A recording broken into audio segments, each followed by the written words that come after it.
Chapter 4, Learning Social Skills and How to Deal with Shyness. I mentioned in the previous chapter that I was able to find a way to ask a girl out and had a date with a girl finally by my senior year. Yes, it took that long. I had not dated in high school, and I had not had a date during the first 4 years of my college education. There might be an exception, as I did go out with a cousin of one of my best friends.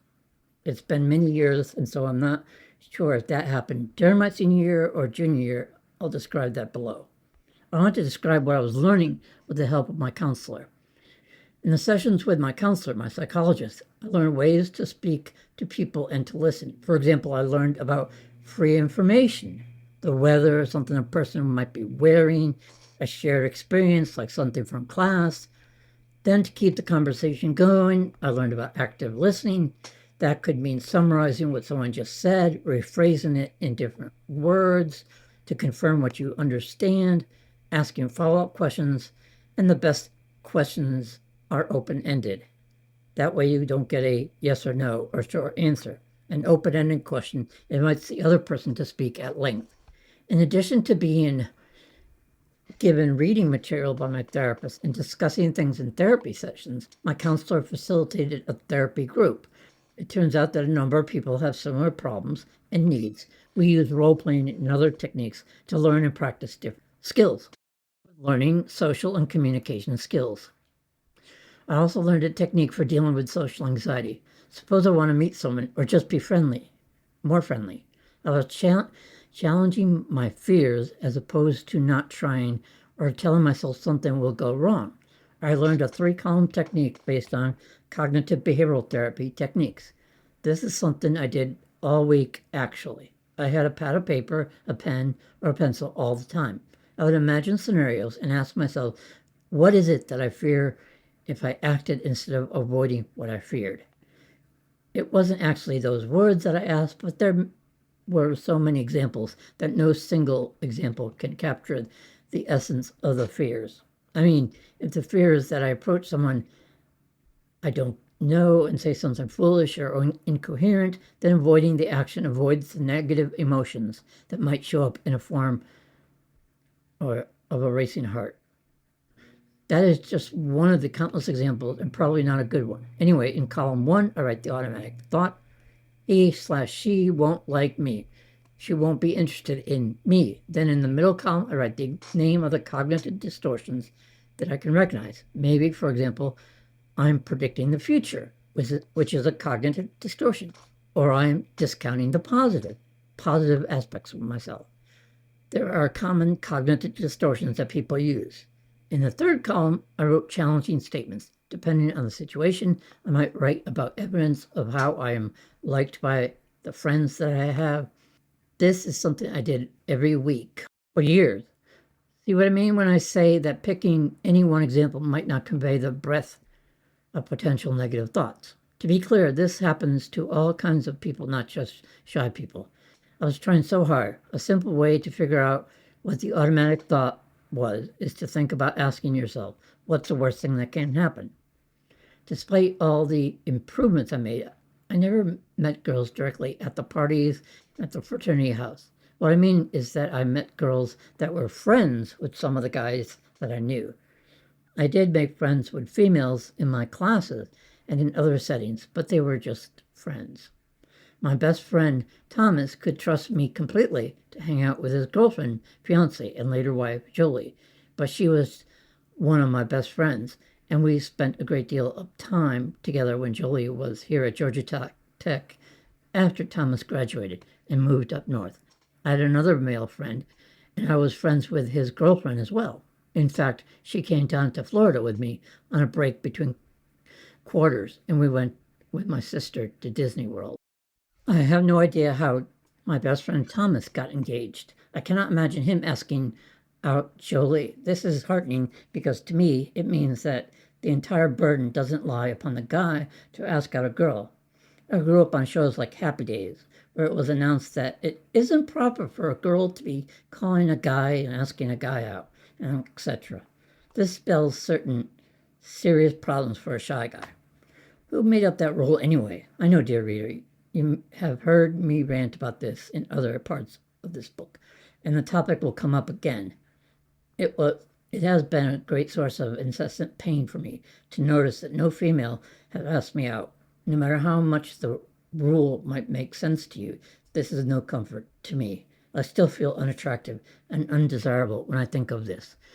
Oh, and all the things I was learning about social skills, dating skills, intimate connections, it seems so artificial. I like it better where you just start talking to someone as a friend and find that you have some things in common, and then you realize that you are also attracted to that person. A date with Jolie's cousin Marlisa.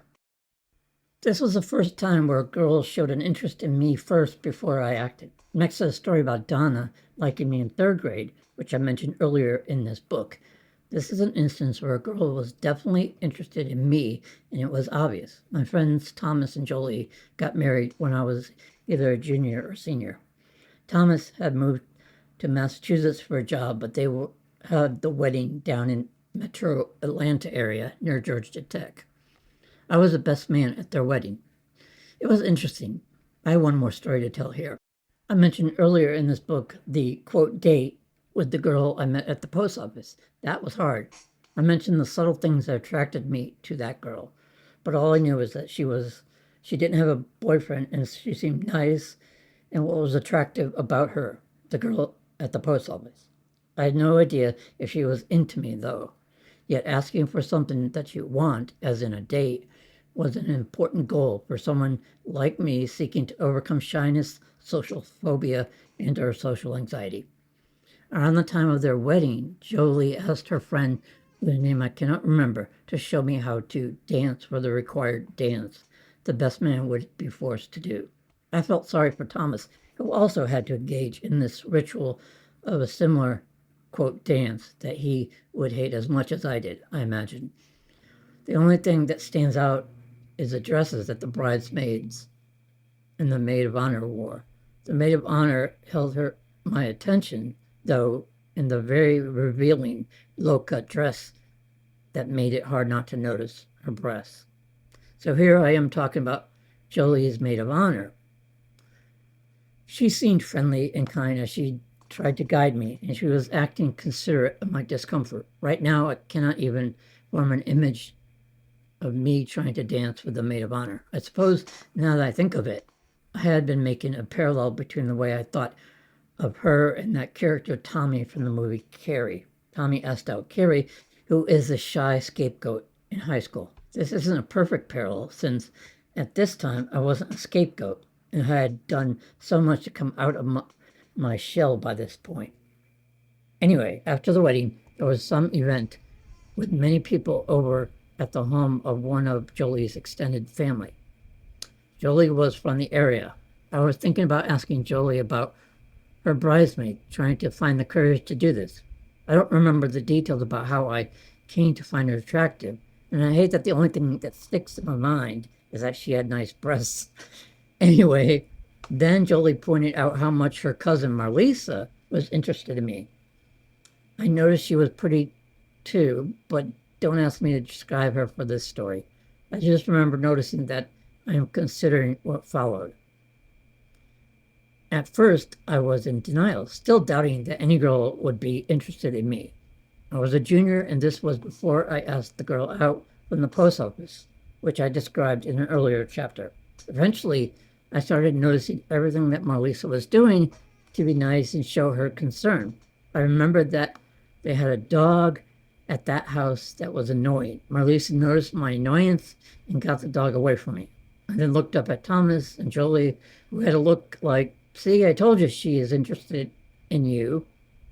Okay, so I started talking to Marlisa, and she invited me to an Easter play in which she was acting through her church. Marlisa was definitely someone who was very forward, who asked who out. I don't know. I can't remember how it occurred. I'm sure that I started making conversation with her and indicated that I was interested in her. She seemed sweet and pretty. For some reason, I am now thinking of the words flirting or hitting on someone. I wonder to this day if this is one of those ways that two people figure out in a less threatening way whether someone is interested in them, so as to gather information before asking the person out. If I was flirting or she was flirting, I wasn't sure of that. I suppose I can concede that what I had observed indicated that she was interested in me. However, I needed the help of Thomas and Jolie to make it known to me. I imagine that Jolie explained what was happening in private conversation with Thomas because I imagine he was similarly lacking in, quote, dating, quote, flirting, and other skills. Again, I cannot imagine him asking Jolie out. Anyway, getting back to Marlisa. It was interesting to meet the family for this first date after the Easter performance. She seemed so interested that I thought I should kiss her. She turned her head away, and I was silent, and my face was red with shame. I had not done anything wrong other than read a signal wrong. This one time, I had not invested hours doing my cognitive behavioral therapy homework with a 3-column technique, and I got it wrong. I felt like the air had been sucked out of me. I was frozen and silent. For a while I would reflect on this with shame, as if I had done something wrong or broken a rule that I should have known. I had not been forceful at all. And as soon as she turned away, I had shrunk within myself. I was just so confused. She had been far more aggressive at the party with others around, and here we are outside after dark, where privacy might allow such things. That was the last time I saw her. I wasn't mad, just confused. I don't want to give the impression that she owed it to me or that she was playing games. A girl can change her mind at any time. I just felt shame for my mistake, like I needed to learn more about making a connection or how to deal with rejection. The next section and chapters will describe my first experience of feeling love.